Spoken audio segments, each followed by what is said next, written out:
Well, hello and welcome to In the Growth Space. My name is David McGlennon, and I'm so grateful that you've tuned in today. Thanks so much for listening.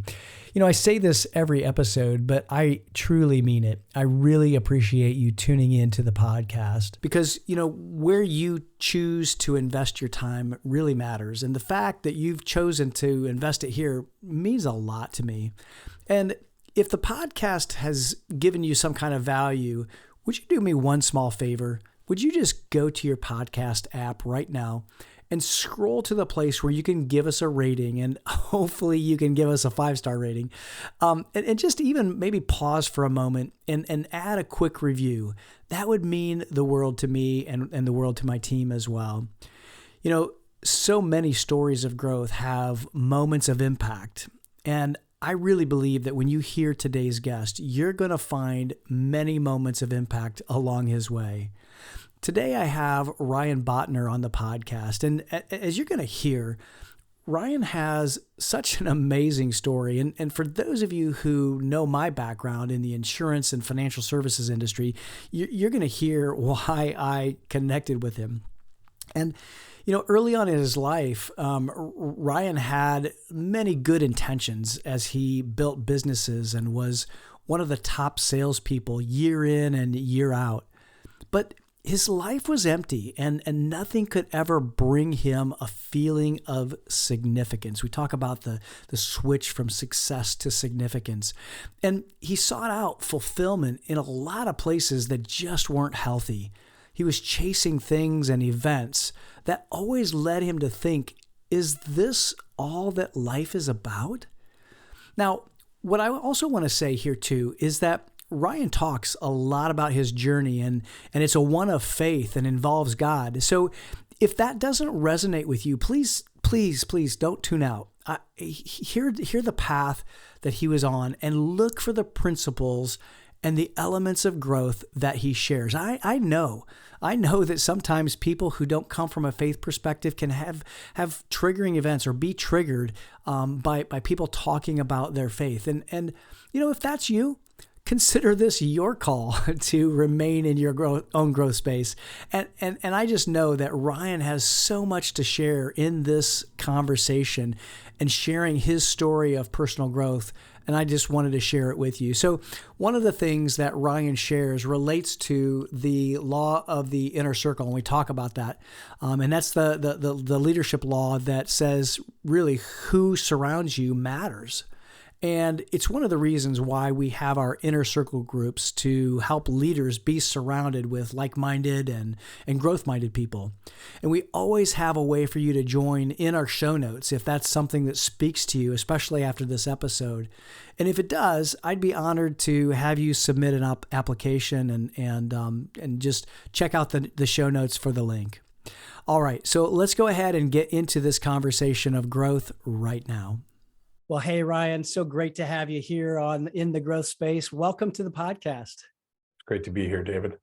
Yeah, man, I'm so excited to be able to have this conversation and really even share your story, because when you and I were talking before, I just was really intrigued and really drawn to your story. And, you know, to me, it's a great example of growth, of personal growth, personal development. And so maybe just talk about, you know, your story. Maybe you can pick wherever you want to start, but, you know, tell us a little bit about your story. Yeah, everybody loves to tell their story, right? Yeah, absolutely. You know, whenever I would get in uncomfortable situations or meet people that were maybe they made a lot more money than me or whatever, I would just say, "Would you just tell me your story?" And so it's just a great lead in. Everybody loves to talk about their story. So Yeah. my story starts in Valley City, North Dakota is where I was born. And so I didn't grow up exactly there, but a few miles away from there. And the town I grew up in, the population, if you drive in, it says Litchfield, North Dakota, population more or less. And so if we had a big That's great. Catholic family move, in, it would double the population, almost literally. I love it. And so I grew up in small town, and in North Dakota, what ended up happening is all these small towns would have to start to combine because everybody was moving away, right? Yeah. And sure. so we'd have like alphabet soup. It was LMMMLV was the name of our school. It was all these Sure. all these letters.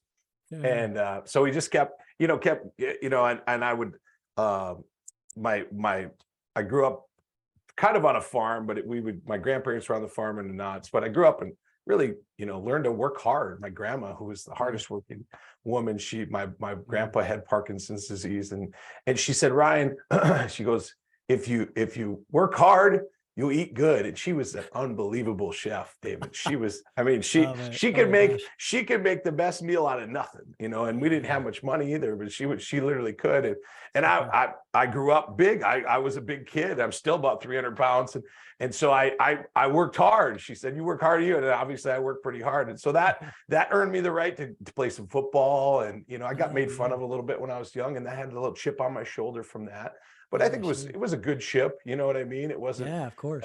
And so it kept me always driving to want to prove myself. So I went to school, went to did all the college and school for teaching and football, coaching, and like everybody does, if they're an athlete usually. And so I got a job offer in 2005. For $18,000 teaching. I said, well, this is not going to work. And so not going to eat too well on that, right? I wasn't going to be able, I was going to be able to eat very well. That's exactly right.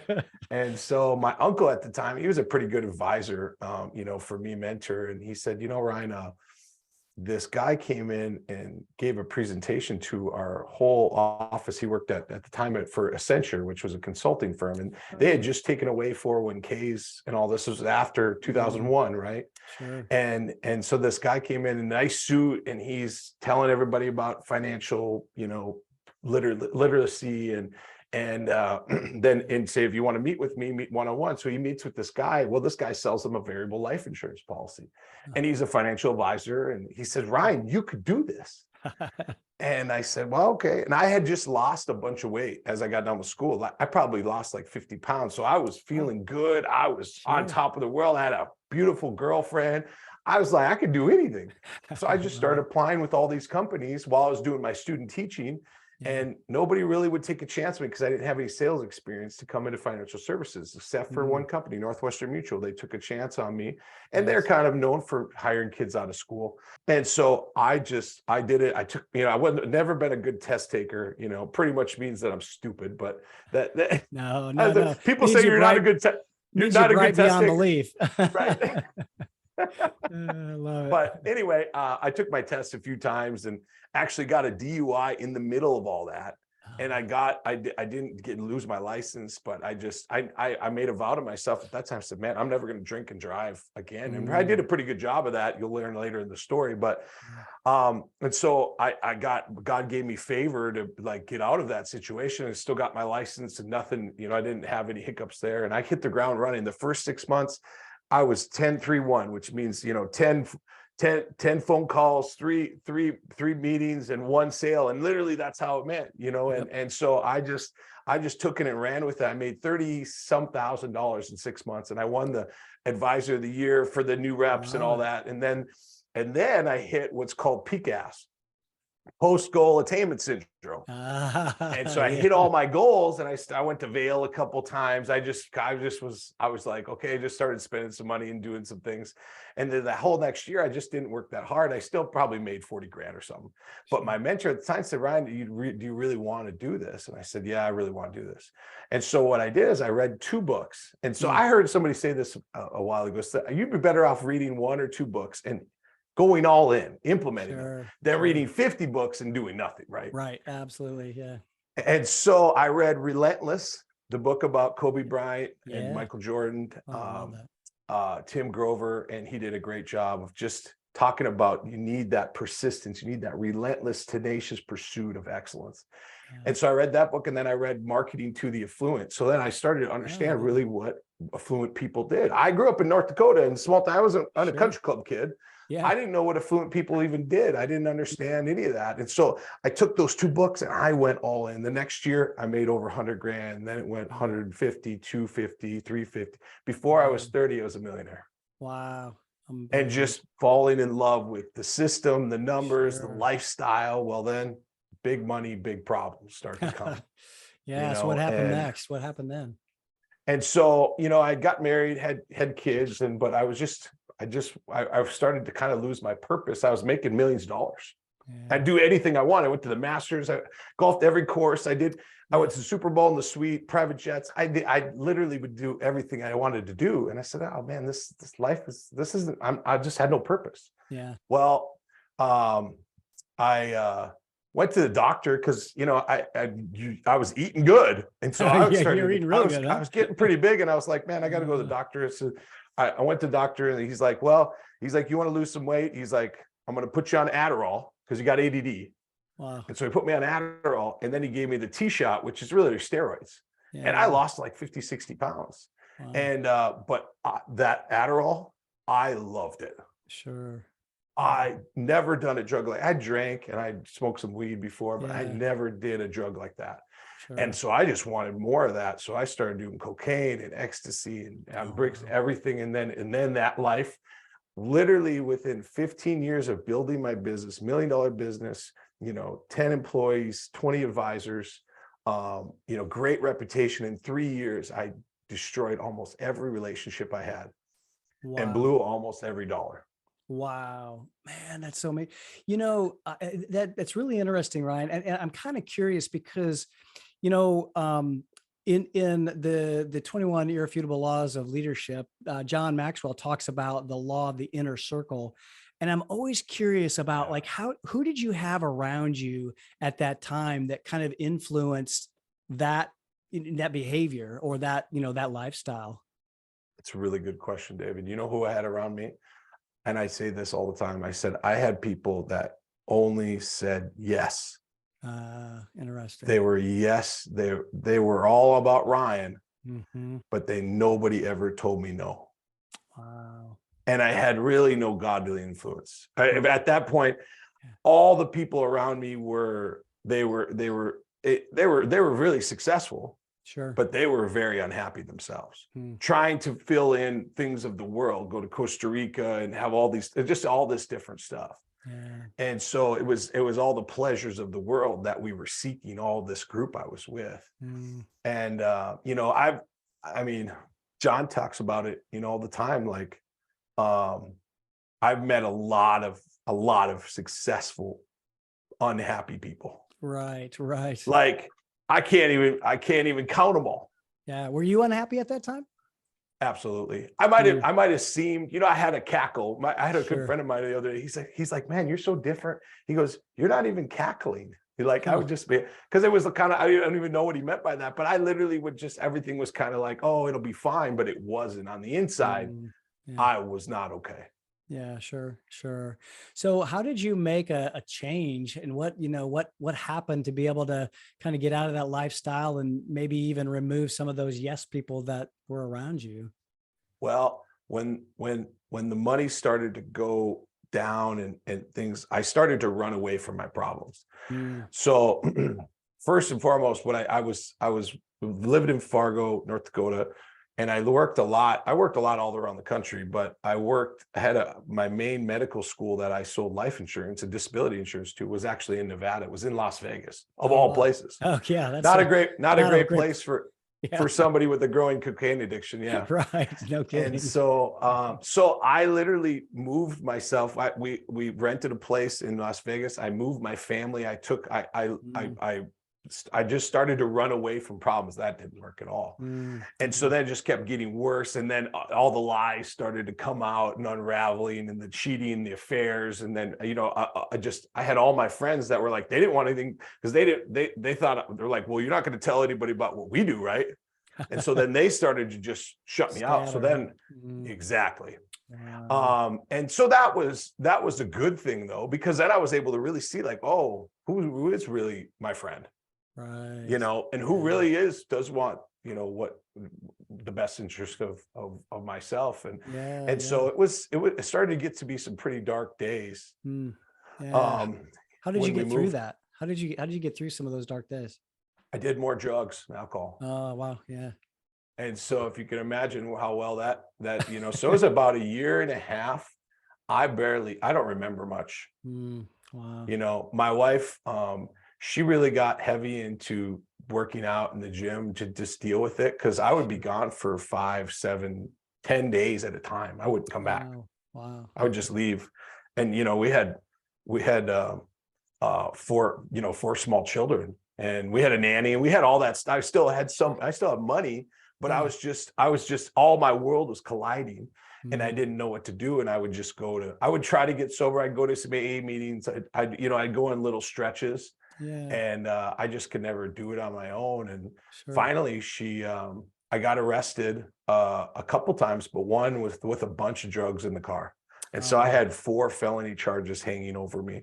And so then I start, then my investment, my insurance license, all that's up for risk now. And so everything's just really crumbling.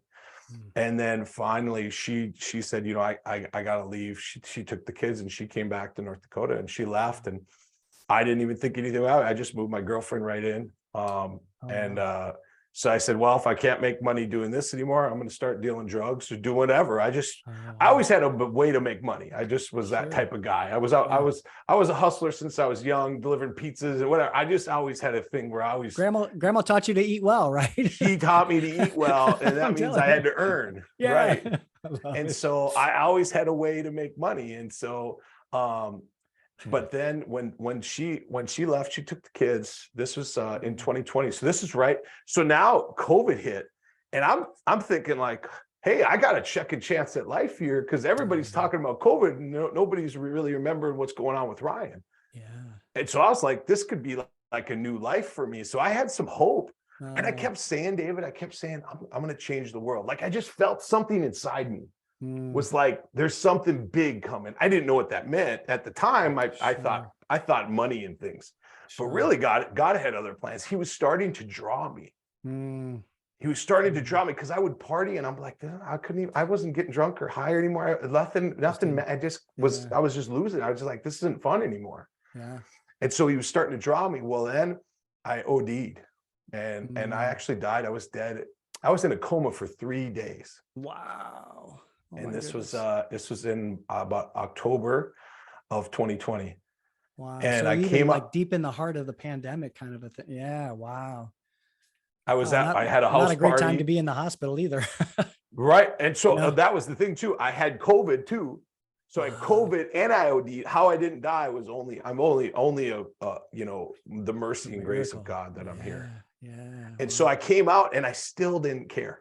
Sure. I literally woke up out of a coma. I ripped all the stuff off me, other than the catheter. You can't do that. Yeah. And so she comes in. I said, I'm leaving. She's like, well, we can't hold you here, so you do whatever you do. And I just walked out. And so then I was like, well, what happened? And so the people that were at my house party are like telling me like, well, you took this. It was called a drug called GHB, and it's a liquid drug. And if you take too much, you literally pass out or you can die. And so I accidentally just took too much, and so I turned blue, and I literally died beside my pool. And this big black man that was at my house party, his name's Bill, and Bill did CPR. He was only the biggest one in there that could do CPR on me, pretty much. And they called the ambulance, and they came and got me. And so I got out of the hospital. I said, "Who's Bill?" Yeah. And I'm like, I don't even know who Bill is. I said, well, I want to invite him over and thank him for helping save my life. And so Bill comes over, and I truly think, David, that God sends us angels when we can't get out of the problem in what we're in. Yeah. Because I physically couldn't get out. I was in a prison.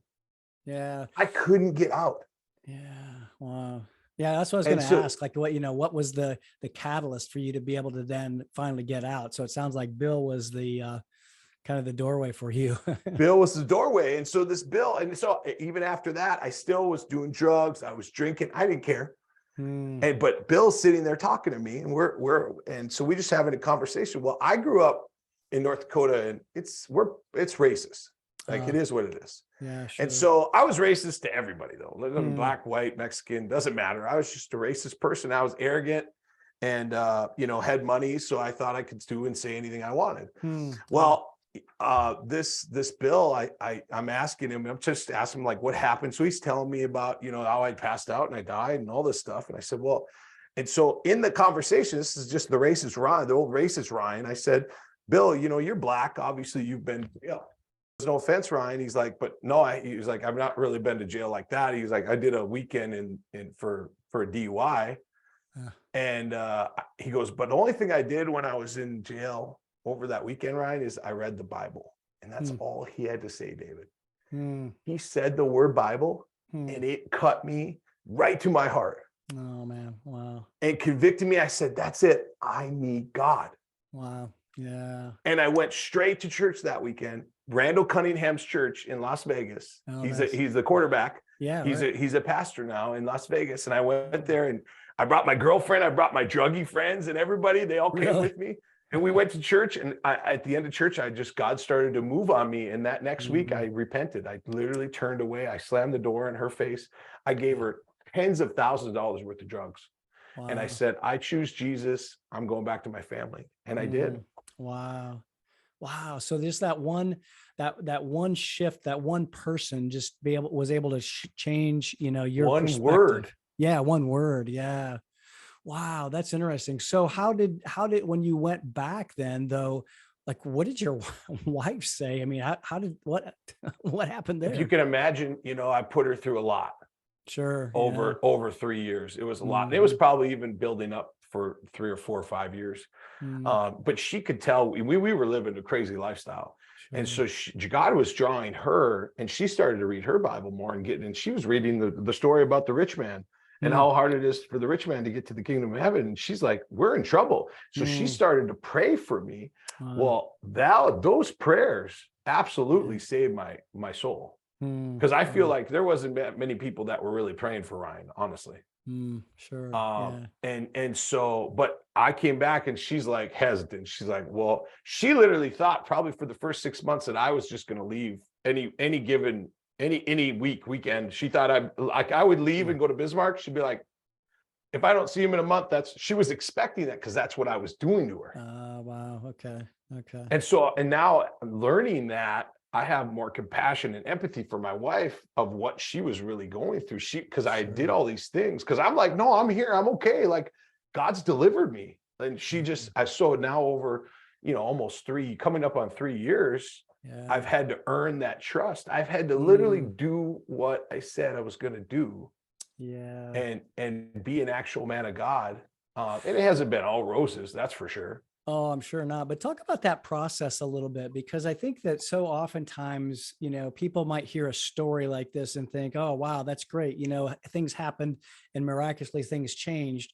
Right. But you even said it, it's a process. It's been a process. So what's that process been like? Because I'm guessing that it's been a growth process for you. It's been a change in mindset, a change in identity, even for you. Well, God will he'll take some things away right away. Sure. Like for instance, I never did another drug. I never drank ever since October 20th, 2020. Wow. So instant deliverance. Man. Now, I had a really filthy mouth. And so it took a few months, maybe even 6 months, where they started to take, those cuss words out of my mouth. Sure. And a lot of that was what I listened to, like what kind of music and what I watch. Yeah. You know what I mean? So that was that. And then from there, and then it's just forgiveness of myself and, learning now to just walk with God even more and having a better prayer life and reading more scripture. But when I first came back, I mean, I was just floored by God. You couldn't get the Bible away from me. I was reading the Bible 6, 7, 8 hours a day, studying. Wow. And then I still had some money. And so I would go to the soup cafe in town about 30 miles. I'd go there 2-3 days a week and I'd work. And I literally I lost my life in the service of others. Wow. And when I did that, David, I was able to finally look across the table and see a drug addict or an alcoholic or a homeless person. and love them more than I've finally loved myself. Yeah. And when I did that, it was a whole shift because I said, wow, I really feel good serving people. Wow. Yeah. And I really try to now I value that person rather than just see him as a paycheck or see him as something I can get out of them, manipulate them. Yeah. So it's more of you it's like you shifted your mindset from around a self-serving mindset Yes. to a serving mindset. And yeah, that's interesting. Wow. So in that process, then I'm guessing, and you correct me if I'm wrong, but I'm guessing that you had to change, kind of going back to the inner circle, you had to change the people that surrounded you or that you hung out with. Talk a little bit about that. Well, there was a point when I was really getting deep, like my wife would just be, she would testify to this, that the devil just kept sending worse and worse people. There's just no question about it. Like the people I was hanging around kept getting worse and worse. And I mean, it was just another level of really evil people that I was around. And then when everything kind of shook, then obviously, I still prayed for all those people that I cared about. Sure. But I knew I had to separate them, just like how, the Israelites had to come out of Egypt. I had to not only leave Egypt, which is my sin spiritually, but I had to leave physically. Yeah. I couldn't be mentally around too, anymore. I'm sure. Yeah. Absolutely. Yeah. Absolutely. Wow. Yeah. So tell me about, like, did you get involved in, like any kind of, like men's group or any kind of a, growth group, something of that nature? Yeah, anything I could. Yeah, sure. The one thing that my family and everybody wanted me to do, they wanted me to go to rehab. Sure. And Okay, I'm yeah. like, no, you don't understand. I'm delivered. Like, Yeah. And they didn't understand that. The world doesn't understand true deliverance. Yeah. And so I didn't want to go to rehab. They also wanted to put me on medication. Oh, okay. And so now I'm going to tell you something. If you look up the word pharmacy, okay, and you look up the origin of the word pharmacy, it's pharmakeia, which is the Greek word. And the meaning of that, you can search this, is sorcery, witchcraft. And so every time you take these meds, so they're trying to get me on all these heavy antipsychotic meds. Oh, sure. And I said, I'm not taking any of your garbage. Well, I got a lot of pushback from that, saying, oh, I'm bipolar, I'm all this. Well, I was all those things when I was on drugs. Because I mean, what's bipolar mean? It's two personalities. Well, I felt depressed and then I did drugs to feel better. That's bipolar. Sure. And so the world couldn't understand it. So I was literally just looking for anybody I could that knew God, that loved the Bible, that maybe had been through some type of experience like this. But it took me at least a year before, almost a year, going through and just church to church and Bible studies and meeting all these so-called Christians until I just prayed and prayed. And I said, Lord, I need a pastor. Oh, yeah. And he brought me a great, great pastor. It wasn't on my own, my own looking. It was just God's put me together with this great man of God. And now I submit to a man of God. I also submit to God. Yeah, sure. And because of that, my kids are, I mean, just awesome, and they're flourishing, and we're just a Holy Ghost filled family, and we're thankful for that. Yeah. Now, and I'm curious then too, has there been any time when, you've actually had, the opportunity or maybe even like an inkling to go back to that kind of lifestyle? Has that been a part of your journey at all? The devil he's slick. Sure. Yeah. And so, there's always going to be that temptation. The big one for me was getting out of gambling. I was a big time bookie. So sports betting, all that stuff I made a lot of money from that. And so when I came back, I was still playing a little poker. And I was like kind of justifying it, but then the Lord was like, no, like there's no gambling, none of this. You need to come out from among them and be separate. And so there's always these little temptations. A big one for me too is I was hooked on porn ever since I was 13. Oh, wow, yeah. And so I got delivered from that, Mm, and I had to understand, okay, what are my triggers? Well, Instagram, I had to be done with that garbage. I mm, had to be like, the Bible says, put no wicked thing before your eye. mm-hmm, mm-hmm, And Job also said, I've made a covenant with my eyes. And mm. so for me, I have to be very careful what I listen to, What but you bring what into. I see, because it Yeah. just brings, I need to cast down any imaginations and a lot of that. Mm, So I feel that's a big one for sure. And I, and so those things, like I said, maybe took a little more time to get delivered from. yeah. But there are things I needed to recognize in myself. I needed to search myself and help God to really search me to deal with myself. Yeah. So I think that, I mean, one of the things that I know that many leaders who have gone through the growth process, and I kind of am hearing you say this as well. I don't want to put words in your mouth, of course, but there's a process of self-awareness and becoming aware of my tendencies, my strengths, yes, my weaknesses, but also being able just to be aware of those things that might even trigger me. And so when I'm aware of those things, then I can stay away from them, or I can, Right. keep my eyes away from them, as you Absolutely. said. So yeah, so, I Absolutely. mean, and I think that, that's a really important part for anyone's growth journey, is to be able to recognize their own tendencies to be, walk down the wrong path. Yeah, absolutely.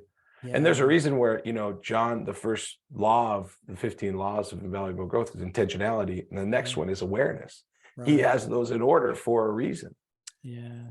because we need to be intentional about our growth, but then also understand, hey, what is the stages of awareness? So usually when people set a goal or say, I'm going to do this, they're really excited. But then what comes in? Fear and frustration. Right. And then after that, then they start looking. The grass is always greener, shiny objects. And then really what we need to do is recommit when we start to feel those things. So if I understand the four phases of attitude, then I can see where I'm at in here. So, okay, I just started working out. I'm 2 weeks in. Now I'm in that frustration stage right here of where Yeah. I'm at. And so I need to realize I just need to recommit sooner, rather Right. than maybe just sitting in it too long. A lot of people sit in their stuff too long. Yeah. And so I Yeah. wanted to always take action, for Right. that. Now, being aware is so important because, I had to really humble myself, David. Oh, Um, I worked for $10 an hour at Dickey's Barbecue, sure. and I worked Yeah. for a woman, and she, she was an ungodly woman, and I had to be the bigger man to just humble myself. This is a man who's made over $1 million in a year, and I Yeah. worked at Dickey's Barbecue. But God was like, if you need, I need to trust you. Are you Sure. willing to humble myself, take the low seat, and then Mhm. eventually he's exalted me, which he has now, and I'm so thankful. My speaking and my coaching career Sure. is just going awesome, and That's awesome. I'm just so blessed. But it's had to start. It all started really with me making my bed. I felt Mm. the Lord was just like, okay, Ryan, wake up, make your bed, and Yeah, then those I just simple kept habits, building right? on that. Yeah, sure. Yeah, I love that, and I think it's when we get down to just those basic foundational habits, it's that makes a lot of difference, because it starts to instill that discipline in ourselves, and that discipline then creates a momentum effect. And I think that I hope that our listeners, as they're listening, will catch that, because just doing something as simple as making your bed seems so insignificant, but it's a domino. It's a habit that can, once you start that, it's a domino effect, and it really begins to then bleed into the other areas of your life. And so, yeah, talk a little bit about where you are now. What's your, what's your trajectory? Where, you talked about speaking and Right. coaching. So tell us a little bit about that. Well, I did the John Maxwell training at the beginning of 2021, and I didn't really do much with it. And then um, I got into working with homeless people, drug addicts, alcoholics, and I actually worked for the state for a few months doing that. And then I was a FedEx driver, and then like I just kept working my way up from the Dickie's barbecue stage, and he just kept exalting me a little bit. It was really cool. Yeah. And then I actually lost my job with the state, and it was a technicality, but it was just God redirecting. So that next week, my wife's like, "Hey, you want to come to the ambulance?" She's on the volunteer ambulance. "You want to come to the ambulance banquet with me?" And I'm like, I was not really having it. I just lost my job. I was just not really, I didn't want to be around people. I was just God was dealing with me. Sure. And so I said, "Okay, I'll go." And so I went, and this man who's a motivational speaker comes to Washburn, North Dakota, of all places. We have like 1,500 people here. Yeah. He comes and he speaks, and I'm sitting in the back, and this man starts to speak life into me. And I said, "That's okay." And I said, because I'd been praying like, "God, what do you want me to do?" Sure. And so I tapped him on the shoulder. His name was Bob. His name is Bob. And his name is Mr. Attitude. Well, I needed to adjust my attitude, right? I know how you feel about attitude, David. And so I said, I want to work with you. I said, I want to be a speaker. And he goes, "Okay, call me Monday." And so I called him Monday, and he started coaching me right away. We went through 10 sessions. And I didn't have much money, and so he just worked with me. He said, we'll just make it work. And he poured into me, this man, and I'm so thankful for it. And then he also pushed me to get out of my comfort zone, start doing cold calls. So I started cold calling real estate offices and car dealerships. And I said, "Hey, let me come in and speak to your sales team." And then I came in and spoke, and then they hired me. And then from there, it just kept building and building. And now I speak a couple times a week and get paid, and also do quite a bit of consulting and coaching. Love that. And so I'm really just enjoying the journey. Yeah. Well, and it sounds too like you weren't afraid to invest in yourself, so because you invested in the John Maxwell team, you invested in, having a coach to be able to coach you. And I think that that's something that a lot of people miss. They just want to read a book and think that they're going to grow. They want to, listen to a podcast, think they want to grow, they're going to grow. And then, they're not willing to actually invest in themselves, to have someone pour into them. I know that you don't always have to do that. You can find a mentor, but there's something to be said about the transformation that happens around a transaction. When I invest money, when I give someone money, there's that energy flow that directs, in a way that doesn't happen if I'm just going to like go buy a book and read it. And I think that that's important for our listeners to notice, because you didn't shy away from investing in yourself. And I think that's really important in the growth process, because we all need coaches. I have my own, Paul Martinelli's my coach, and he's helped me think differently, and that helps, to build my business, and it's helped shape my business over the past year. And so I'm super grateful for that. So all of that to say that sometimes it does require us to invest in ourselves. Right. Yeah. And I had a coach all throughout my financial services career. Yeah. The problem is it wasn't a coach that pushed me and challenged me. And it was also a coach that was like, whatever, it's $200 a month. I didn't care. Yeah, sure. And so because of that, it really hurt me. It really hurt me. And so now, I've got, have Bob as my coach. I hired a speaker coach. Yeah. Do you know Grant Baldwin? Oh yeah. Yeah, the speaker lab. So I've invested everything. I'm investing because I'm like, you know what? I don't know what I don't know. I want to be the best. I want to be held accountable for me, being around the best people. But there's no other relationship like a coach that is two people, and they are set on the same, the same trajectory. Right. And other than maybe a supportive spouse. But sure. You know what I mean? There's no absolutely. other relationship like a coach. So true. I just have never been afraid to invest in myself, which I'm so thankful, because it's always the best investment I've ever made. Absolutely. Yeah. Well, and Ryan, I see people, and just to maybe speak to the crowd a little bit. I see people do this. They try to maybe just watch a bunch of podcasts. They try to do that. They try to get around anything that would be spending money on the yes. And I see it all the time. Yeah. Yeah. Now, if you're not committed, if you're on the fence, you're not in the game. Yeah. Yeah. Right. Yeah. I had a mentor one time, tell me, look, the transformation is in the transaction. And I've found that to be true That's good. time and time again. Whenever I put my money down and I invest in myself or my business, man, that I'm all in, then I'm paying attention. And so yeah, that's so true. I got to write that down. The transformation is in the transaction. Yeah, it was a great line by a mentor of mine. Yeah, so I mean, Ryan, just as a way to kind of wrap things up. First of all, I appreciate you sharing your story and being really vulnerable about the process that you've been through. What would you tell maybe a young leader who was in or is in a position that maybe you were in? Maybe they're getting, they're gaining a lot of success right now, and they financially they're doing really well, but maybe they're walking down, maybe their inner circle isn't the best or isn't the best influence. What would you tell them, or maybe even your younger self? Absolutely. And I feel so, we're most qualified to coach our old self, right? Yeah, right. And so my old self, he heard this and he didn't listen. He heard, don't believe your own marketing.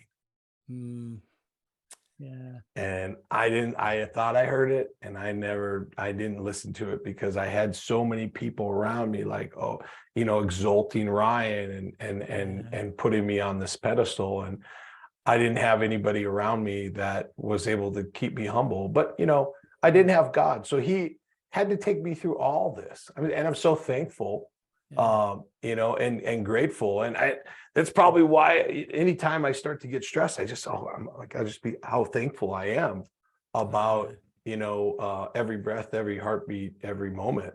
Love it. Love it. Yeah. Well, Ryan, thank you so much for sharing your story. For those of you who are watching, I mean, you can really see, Ryan's, sincerity and his approach to life and his vibrancy. And I hope that this growth journey story has really helped you, because there's so much value in hearing other people's story and other people's journey. And it's a continued journey. It's not like we've arrived, and it's not like Ryan's arrived or I've That's right. arrived. It's one of those things where we want to continue to get better, to grow into the full potential that that God has entrusted us with. And so if I can say anything, it's be willing to go on the journey. And I hope that Ryan's story has helped you today. And if you would, please give us a rating and a review. Go out and subscribe to the podcast. Drop a little review. Let us know about this particular podcast. Let us know about what you thought about Ryan's story and maybe what you took away from it. And we'll make sure that all of Ryan's contact information is in the show notes. Matter of fact, Ryan, you want to give people, where do they get in touch with you? Yeah. Early in my speaking and coaching career, I said, no, I don't want my name on it. And so I went with Cornerstone is Cornerstone. It's cornerstonespeaking.com. Okay. And then obviously my LinkedIn is Ryan Botner and all that stuff. But it's everything I've built my life, rebuilt my life on is on this beautiful gospel. And so I'm so thankful for God in my life. And he keeps bringing me great people like you, David. So thank you so much. It's been a pleasure, Ryan. Thanks so much for being here.